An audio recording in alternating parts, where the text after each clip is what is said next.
My son locked me in the guest room and moved his wife into my bedroom. So, I sold the whole damn house. My son said it was just temporary, that I'd be more comfortable in the guest room. Then one day, I came home and found my clothes packed, my bedroom locked, and his wife sleeping in my bed like she'd earned it. But what they didn't know, I still own the whole house. And while they were sipping wine and calling me a burden, I was planning the kind of revenge that doesn't knock. It signs paperwork. Before I begin my story, I just want to say thank you for listening to me pour my heart out. Let me know in the comments where you're listening from and what time it is. I love hearing from you. And if you haven't already, please hit the subscribe button. It helps me more than you know. Now, let me tell you what really happened. I didn't mind giving up space. I'd done it my whole life. I gave up space in my closet so Andre could have more school uniforms. Gave up space in my savings account so he could get a car for college. Gave up space in my marriage, my time, my body, all to make sure my boy had what he needed. So, when Andre and his new wife Kendra needed a few weeks to stay after they got married, I didn't hesitate. Of course, they could move in. The house was big enough. 3 bedrooms, 2 baths. I figured I'd sleep in my room. They'd take the guest room, and we'd share meals like family again. But Kendra had other ideas. From day one, she acted like she was doing me the favor. The way she walked in, sunglasses on inside the house, didn't even call me Mama D like Andre always did. Just Dolores, like I was a tenant in her rental. That first night, she complained about the mattress in the guest room. "It's too stiff," she said. "It's making my back hurt." Andre gave me a look across the dinner table. I could already see it coming. "Ma," he said, "what if Kendra and I use the master for now? You're smaller anyway. You don't need all that space." I blinked. "Andre, you're daddy, and I slept in that room for 30 years. "I know, Ma, but Kendra's got her back." "She's 38, I said. Her back will be fine." Kendra pouted like a teenager. Andre rubbed her shoulder. That night, I went to bed in the master anyway. It was still my room, my bed, my memories. But the next afternoon when I came back from the market, my things were packed into boxes and stacked outside the door. The door was locked. I stood there on that hallway rug staring at my own life in cardboard. Andre came out of the kitchen like nothing happened. "Oh yeah, we moved some stuff to give you space. We figured it'd be easier this way. You can use the guest room without asking. Come, don't make this a big thing." Kendra appeared behind him wearing my satin robe like it was hers. She had rollers in her hair and a mug that said Queen. She smirked at me. That night I slept in the guest room on a stiff mattress with one outlet that didn't work and a broken closet door. The room was cold and drafty. My knees ached. I didn't say anything because I was raised to believe that mothers endure, but endurance has a limit. The next day, Kendra had her friends over for brunch. I wasn't invited. I heard them laughing about how some old people don't know when to step back. Later, I found my wedding portrait face down in the hallway closet. My husband's army medals tossed in a shoebox under paint cans. My photo albums pushed aside for Kendra's skincare fridge. Andre avoided eye contact. I heard him whisper to her one night. "Don't worry, she's quiet. She'll adjust." Adjust. This was my house. I didn't just pay for it. I built the bones of it with my back and my prayers. When the roof leaked in '89, it was me up there with duct tape. When Andre needed braces, I skipped heat that winter. When the bank threatened foreclosure, I picked up a second job at the school cafeteria. And now I was being shuffled like old furniture by my only child. Then it got worse. They put a new lock on the master bedroom door, not just the turn knob. "Hey, pet." I asked for the code. Andre said, "It's just for privacy. You know, boundaries. Boundaries in my house. Come, still your house. We're just building a future here." And I was just the past. They never said it out loud, but every sigh, every shrug, every closed door screamed it. That weekend, I tried to make Sunday dinner. Fried chicken, greens, cornbread. Andre's favorites. Kendra walked in halfway through and said, "Oh, we're doing takeout tonight. My stomach's too sensitive for all this grease." Andre nodded along. They ate sushi in the master bedroom. I ate alone at the dining table I bought with my first tax refund. No blessing. No thank you. Just silence. The kind of silence that makes you remember things. Like whose name is still on the deed? Like which drawer still holds the business card for Monica Reeves, my lawyer since 2005. Like the fact that I might be old, but I'm not done. They thought I was too quiet to fight. They thought being tired meant I was weak. They thought calling me Ma while pushing me into the guest room was enough to keep me from reclaiming what's mine. But the thing about guests is they leave, and I was about to show them how. As they took my room, but I still had the house and I was ready to sell it from under their feet. I stopped cooking. That was the first change. Andre didn't notice. Kendra did. She made a comment about how I guess retirement finally kicked in and laughed like I wasn't standing 3 feet away. I let her laugh. Let her think I'd given up, but I wasn't resting. I was watching. They filled my house with noise. Kendra invited her sisters over nearly every weekend. Andre let their friends crash on the living room couch. I started finding eyelashes in my sink, nail glue on the kitchen table, a spilled bottle of foundation on the arm of my late husband's recliner. I asked Kendra to be careful.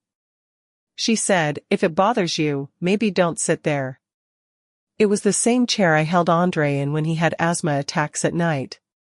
The same one where his father read him bedtime stories in a voice so soft it had put the birds outside to sleep. I cleaned it with a wet cloth that night. The stain didn't come out. I didn't try again. The worst part wasn't the mess. It wasn't even the way they moved through the house like they'd built it themselves. It was the way they erased me without ever raising their voice. Kendra turned our dining room into a content corner for her YouTube channel. Ring light, white backdrop. My grandmother's lace doily stuffed in a box behind it. "Vintage doesn't get clicks," she said. One day, I came back from the pharmacy and found all my china boxed up and labeled donation. I stood there for a minute just staring at the boxes. Kendra walked in wearing one of my scarves holding a half-empty glass of wine. "You like it," she said, lifting the scarf. "It gives me that grown woman vibe." I didn't answer. I just picked up one of the boxes and carried it to my room, the guest room, I mean. The room with the faulty heater, one dresser, and no closet rod. I sat on the edge of the bed and stared at the floral wallpaper I used to think was ugly. Now it was the only thing in that house that still belonged to me. That night, I tried to access the master bathroom. My knees were acting up. I just needed the tub. The guest bathroom had a stand-up shower with a slippery tile floor. I knocked. Kendra opened the door halfway, holding a robe closed at the neck. "Is there an emergency?" "I need to soak. My knees are swelling." Andre appeared behind her. "Ma, we talked about this. That bathroom's our space now. Just use the other one. The tub doesn't work. I've told you that twice. Maybe you can get someone to fix it." Kendra said, shrugging. "We're on a budget." I looked at Andre, my only child. He couldn't even hold my gaze. They closed the door. I stood there for a while, not knocking again, not begging, just standing there like a ghost nobody remembered to bury. I called Monica the next day from the public library. She didn't ask a lot of questions, just listened, took notes, told me she'd look into recent comps in the neighborhood and begin paperwork for a partition sale. I told her to move quiet. I don't want them tipped off until the papers are signed. She said, understood. That was a Tuesday. By Friday, Kendra was telling people she wanted to start a garden out back. She walked through my yard in heels, pointing at places she'd level out. Said she might tear up the swing set. Said she wanted a hot tub. I don't care what your hoe says. She laughed. We'll charm them. She already thought it was hers. Monica called the following week. She had a buyer. Full cash. No contingencies. The buyer didn't care who lived there now. Just wanted clean paperwork and fast turnover. I told her to proceed. I made photocopies of everything, the deed, the signed agreement, the buyer's offer, and put it all in a manila envelope. I slid it under the mattress in the guest room right next to my mother's old Bible, the good one with the broken spine and the names of all our family births and deaths written in the margins. I didn't talk much that week, just watched.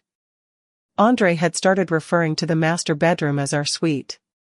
Kendra posted an Instagram story with the caption "Home Sweet Home #married life." They had no idea. I started packing quietly. Just the essentials, a few clothes, my late husband's pocket watch, a few photo frames, my crochet needles. Kendra asked why I was cleaning. I'm making room, I said. Feels like things are shifting. She laughed and said, good. Because I want to turn that guest room into a nursery. That was the last straw. Not because they were thinking about a baby, but because she thought she could build a family in a house she stole from the woman who made it a home. I didn't flinch. Monica called the next day to confirm the closing date. End of the month, she said. I'll bring the papers. I asked her to have the sheriff deliver the notice on a Sunday. You sure, she said. I want them dressed. I want her lashes on. I want him holding that damn mimosa when it hits. She said nothing for a moment. Then she said, it's done. I hung up the phone and sat on the edge of the bed, the guest bed, the cold bed, the one they thought they'd forced me into. And I smiled because they locked me in a room, but I still held the key. The morning the papers were signed, I wore white, not for purity. Lord knows that was long gone between me and my son. I wore it because I wanted to look like peace. The kind of peace that unsettles people who know they did you wrong.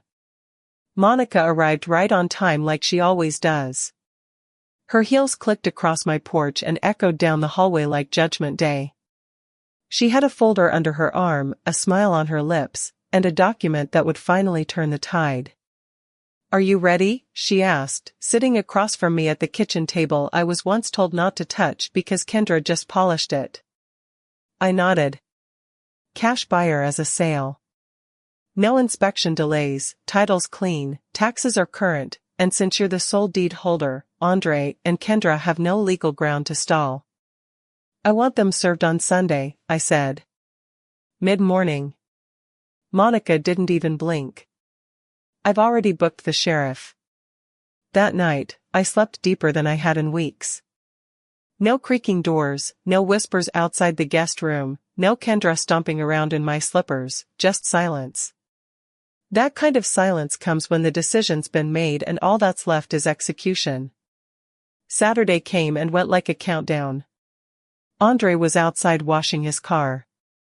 I stood behind the curtain and watched him rinse down the hood like he didn't have eviction paperwork in the mail. Kendra was filming some nonsense on the porch talking about manifesting blessings into their lives. The irony nearly knocked me over. I didn't speak a word to them. I just made cornbread, watered the roses, and ironed my church blouse. Sunday morning came. I was sipping tea when I heard the knock. Not a gentle tap. A firm stay issued. We have papers knock. Monica and the deputy stood at the door, both dressed sharp. Andre opened it barefoot in sweatpants. His face dropped. Monica handed him the envelope and said, "This property has been legally sold. You have 30 days to vacate. This notice has been filed with the county and a formal letter will follow."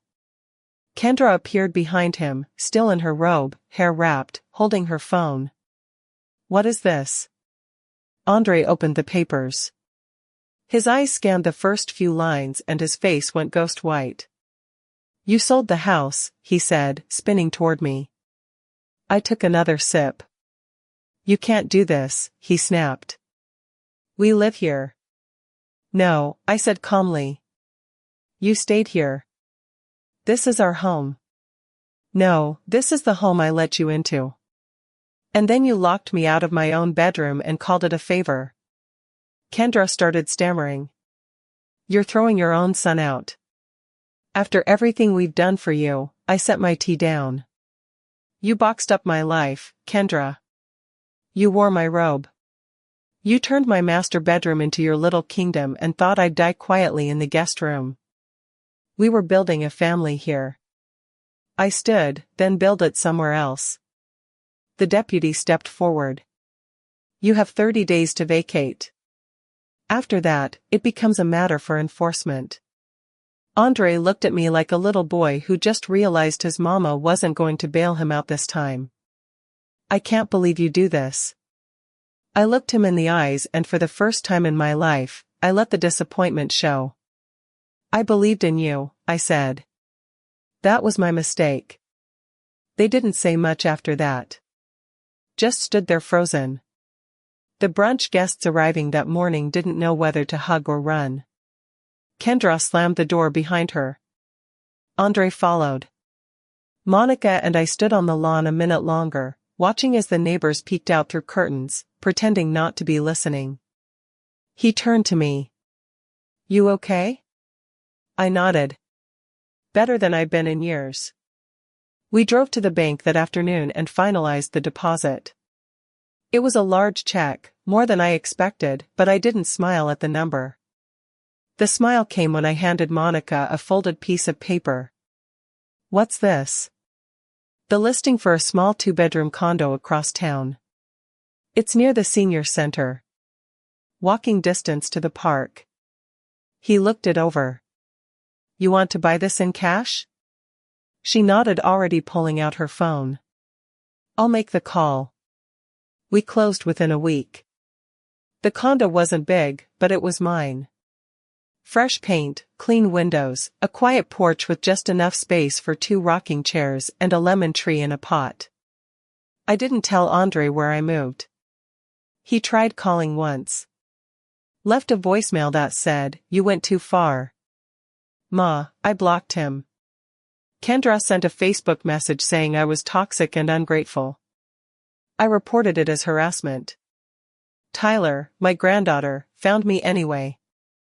She showed up at the church one Sunday with her backpack and her big brown eyes and hugged me for 5 straight minutes.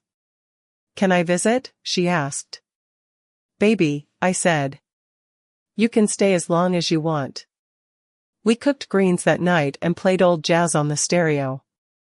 She helped me arrange my photo albums and told me about school. I gave her a tea. That evening, I stood on my new porch, tea in hand, and watched the sun fall behind the hills. There was no ring light, no music, no stomping heels or slammed cabinet doors. Just peace, the kind you pay for, not with money, but with silence, restraint, and one well-timed signature. And it was worth every single ounce of betrayal. Because I didn't just sell the house. I sold the illusion that they ever controlled me. The thing about people like Andre and Kendra, they don't believe they can lose. Not really. They believe they're too clever, too charming, too connected. They smile through disrespect and call it boundaries. They manipulate with soft voices and say they're just trying to help. But when consequences come, when someone finally outsmarts them, they fall apart like wet tissue. After they got served the eviction notice, the energy shifted. The house grew quiet. Kendra stopped blasting music in the living room. No more girls' nights. No more cocktail glasses lined up on my kitchen counter like trophies. Just tension. Raw bitter tension. They stopped speaking to me completely. Fine by me. I had already moved on in every way but physically. Every morning I made coffee, read my Bible, and looked out the window at my roses. They were blooming again, strong and pink, like they had something to prove. Kendra started pacing more. She spent most of her time on speakerphone with her sisters, calling me crazy, vindictive, and spiteful. I heard her crying through the walls once. She was in the master bedroom, my bedroom. She said, "I don't want to go back to renting. I told you we should have pushed her to sign the house over." Pushed me. That's all I was to them. An obstacle in the way of their fake luxury lifestyle. Andre tried to fight it, of course. Sent Monica an email threatening to contest the sale. Monica replied with 3 words. Too late, legally. He didn't try again. That he sulked. He walked around like a ghost, probably realizing for the first time that he was just a guest in the house he tried to steal. I didn't feel bad. Not after what they did. Not after what they made me feel. The real turning point came 2 weeks before the deadline. Andre knocked on my door, my guest room door. I didn't answer right away. I wanted him to feel that. When I did open it, he looked rough. Eyes bloodshot, hair unced, voice.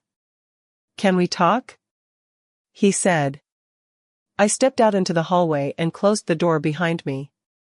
"I didn't mean for it to go this far," he started. "We just needed some time to figure things out. We thought you'd understand.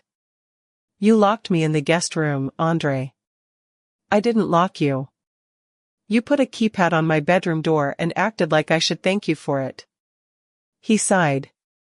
"Kendra pushed that. Not me. I folded my arms and you let her. We're losing everything, Ma. You lost it the moment you forgot who this house belonged to." He didn't speak after that. Just looked at me like he was seeing a stranger. "Goodbye, Andre," I said. "You've got 2 more weeks." I closed the door. The night before the move-out date, I made one last meal in that kitchen. Sweet potatoes, mac and cheese, fried catfish. I didn't do it for them. I did it for the house. For the memories. For the version of me that used to cook in silence while dreaming about rest. Kendra didn't come down. Andre passed through the kitchen and stared at the plate I made for myself. "You really going to eat like that while we pack our lives up?" "Yes," I said, "because I packed my life up 10 months ago and you didn't blink." He walked away. The next morning, a moving truck pulled up around 9 a.m. I watched them load it from my chair in the backyard. I didn't speak, didn't wave, just sat there with my tea and my rose clippers. They left around noon. No goodbyes, no apologies. The moment the truck was gone, I walked back into the house one last time. Every room echoed now.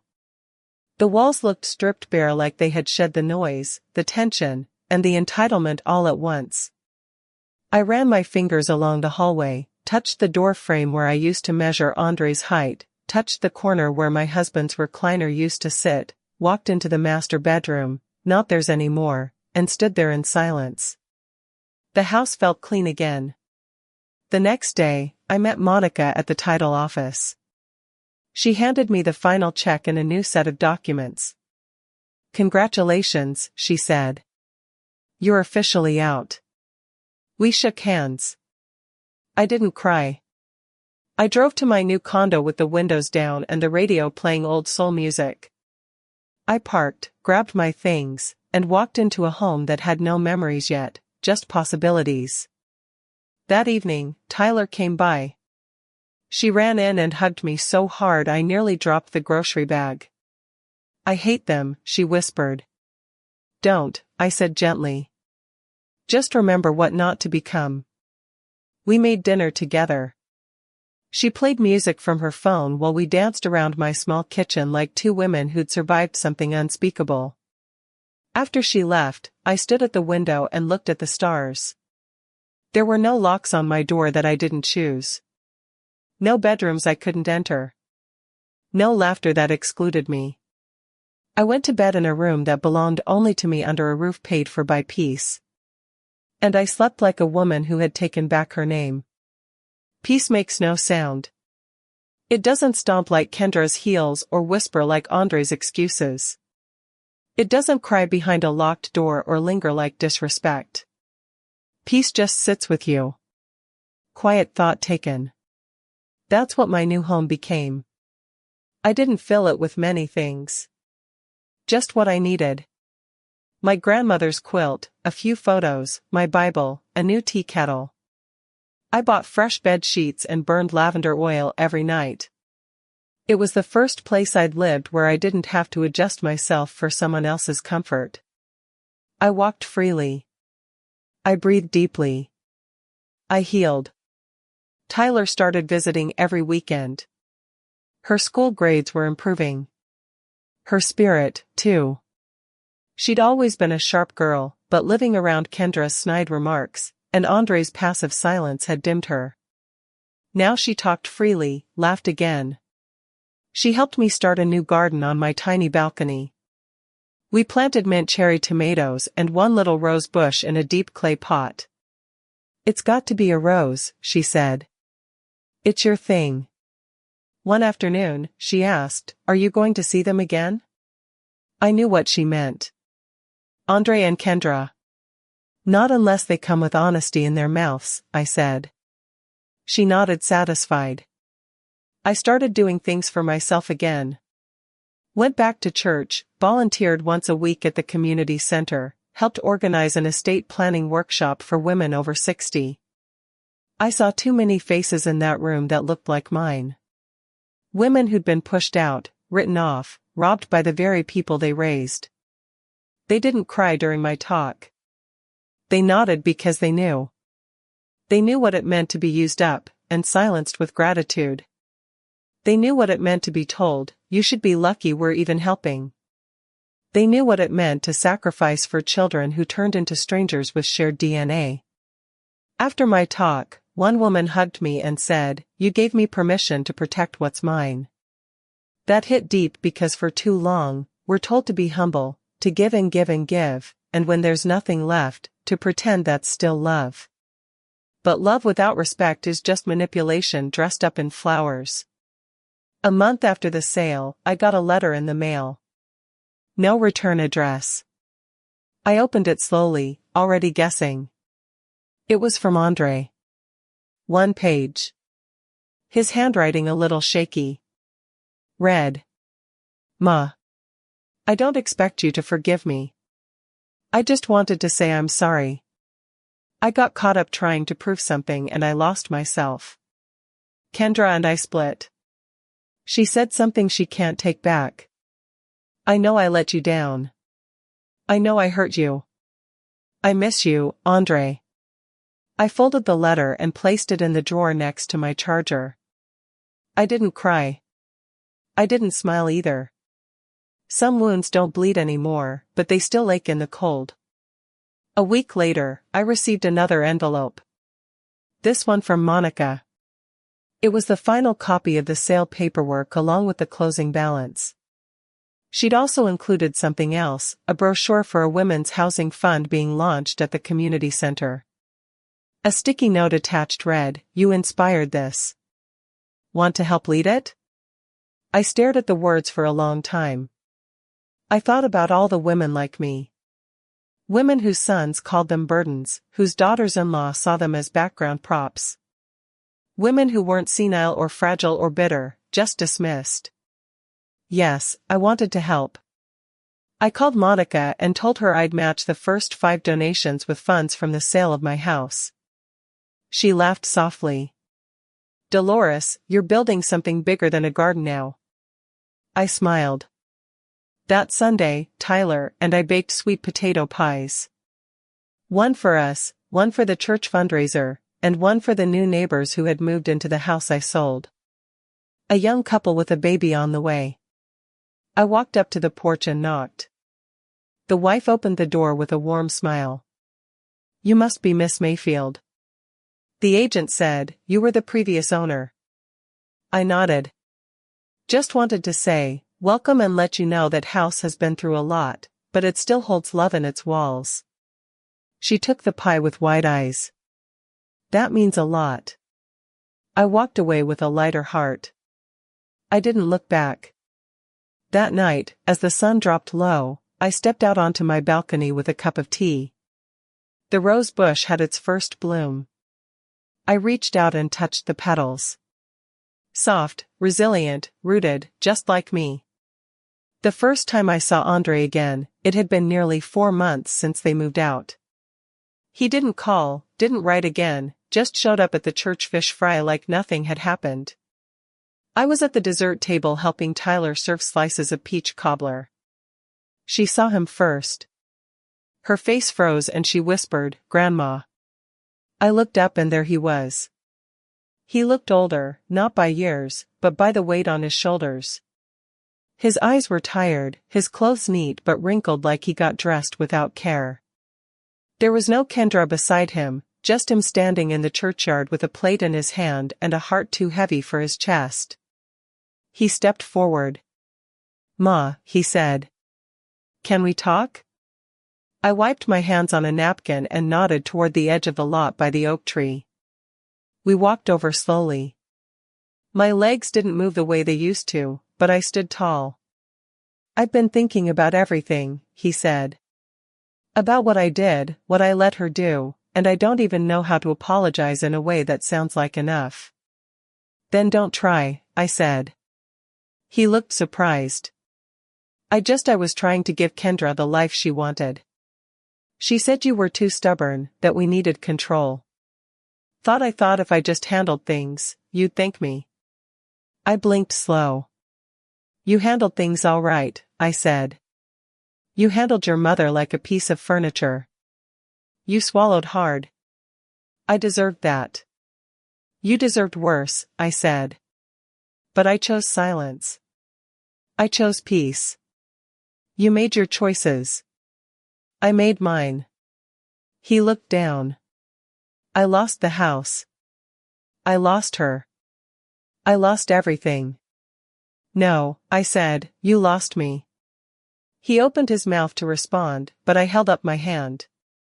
"You didn't just hurt me, Andre. You erased me. You watched me be diminished in the home I paid for. You locked me out of my own room. You stood by while she mocked me. You didn't stand up. And that's all I needed you to do.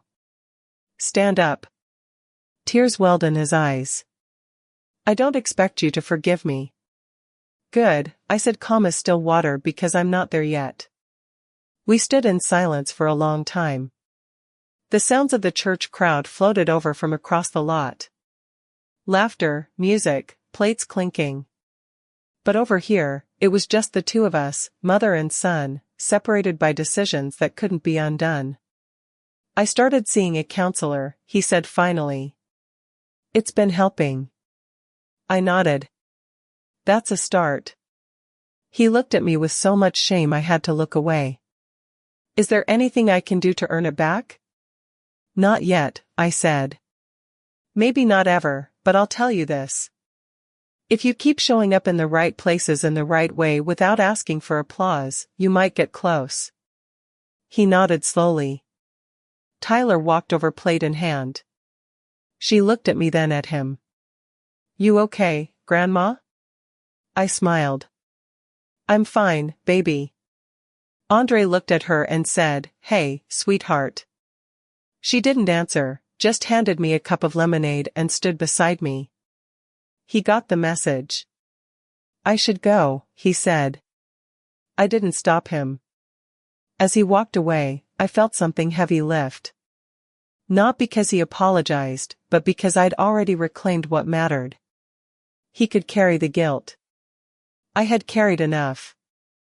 That night, Tyler and I sat on the balcony under a string of thrift store fairy lights we hung together. The mint was thriving. The cherry tomatoes were growing strong. The rose bush had 4 new buds. "Do you think he really means it?" she asked. "I think he regrets it," I said. "And sometimes that's all people have to offer." "Will you ever let him back in?" I sipped my tea and looked out into the quiet night. I let go of the house, the fight, the anger. "But my peace," I said. "That has to be earned." She nodded. I reached into my sweater pocket and pulled out a key, one that opened the door to the condo she now called her second home. "This is for you," I said. Her eyes widened. "Grandma, I want you to always have a place that's yours," I said. "No matter who tells you otherwise." She took the key and held it tight like it meant the world. Because it did. Not just the metal, not just the door, the message. You are not disposable. You are not invisible. You will not be pushed into the guest room of your own life. I kissed her forehead, leaned back in my chair, and looked at the stars. And for the first time in a long time, I didn't feel like someone trying to survive. I felt like a woman who had already won. The first time I saw Andre again, it had been nearly 4 months since they moved out. He didn't call, didn't write again, just showed up at the church fish fry like nothing had happened. I was at the dessert table helping Tyler serve slices of peach cobbler. She saw him first. Her face froze and she whispered, "Grandma." I looked up and there he was. He looked older, not by years, but by the weight on his shoulders. His eyes were tired, his clothes neat, but wrinkled like he got dressed without care. There was no Kendra beside him, just him standing in the churchyard with a plate in his hand and a heart too heavy for his chest. He stepped forward. "Ma," he said. "Can we talk?" I wiped my hands on a napkin and nodded toward the edge of the lot by the oak tree. We walked over slowly. My legs didn't move the way they used to, but I stood tall. "I've been thinking about everything," he said. "About what I did, what I let her do, and I don't even know how to apologize in a way that sounds like enough." "Then don't try," I said. He looked surprised. I was trying to give Kendra the life she wanted. She said you were too stubborn, that we needed control. I thought if I just handled things, you'd thank me." I blinked slow. "You handled things all right," I said. "You handled your mother like a piece of furniture. You swallowed hard. I deserved that." "You deserved worse," I said. "But I chose silence. I chose peace. You made your choices. I made mine." He looked down. "I lost the house. I lost her. I lost everything." "No," I said, "you lost me." He opened his mouth to respond, but I held up my hand. "You didn't just hurt me, Andre. You erased me. You watched me be diminished in the home I paid for. You locked me out of my own room. You stood by while she mocked me. You didn't stand up. And that's all I needed you to do. Stand up." Tears welled in his eyes. "I don't expect you to forgive me." "Good," I said, calm as still water, "because I'm not there yet." We stood in silence for a long time. The sounds of the church crowd floated over from across the lot. Laughter, music, plates clinking. But over here, it was just the two of us, mother and son, separated by decisions that couldn't be undone. "I started seeing a counselor," he said finally. "It's been helping." I nodded. "That's a start." He looked at me with so much shame I had to look away. "Is there anything I can do to earn it back?" "Not yet," I said. "Maybe not ever, but I'll tell you this. If you keep showing up in the right places in the right way without asking for applause, you might get close." He nodded slowly.